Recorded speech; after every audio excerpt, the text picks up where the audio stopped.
дараах тоонуудыг багаас нь их рүү ирэмблэн байрлуул. Бичлэгээ төр зогсоод өөрийнхөө бодоод үзээрэй. Эдгээр тоонуудыг багаас нь их рүү ирэмбэл.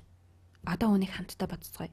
Эдгээр тоонууд бүгд нэгээс бага буюу бутархайн цэгээс зүүн тийш оронтой байна. Өөрөөр хэлбэл бүх нэгжийн орон тэг байна. Энд мөн энд нэгжийн орон тэг байна. Тэгэхээр дараагийн 10-ны оронг харцгаая. Би хамгийн их оронгоос нь эхэлсэн. Ингээд бага орон руу нэг нэгээр шилжинэ. 10-ны оронгоос эхлэе. Энэ 10-ны орон тэг байна. Энэ ч гэсэн тэг байна. Энэ мөн тэг байна. Энэ тооны 10-ны орон тэг байна. Харин энд 10-ны орон нь 7 байна. Энд 7 байна. Хамгийн их учраас байранд нь үлдээ бид багаас нь их рүү ирэмбэлж байгаа. Одоо 100-ны оронг харцгаая. Энэ бас энэ тоонуудын 10-ийн орон бүгд тэг байсан. 100-ны оронгоо харцгаая. Энэ тооны 100-ны орон нь 7 байна. Энэ ч гэсэн адилхан 7 байна. Энэ мөн адил 7 байна.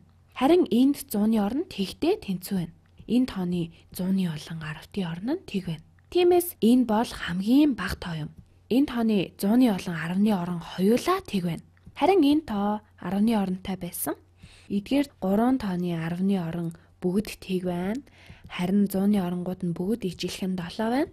3 тооны бүх 100-ны орон нь 7 байна. Одоо харин 1000-ны оронг харцгаая. Энд 1000-ны орон 9 байна. Харин энд тэг, энд мөн тэг байна. Тэгэхээр энэ 3-аас энэ нь их болж байна.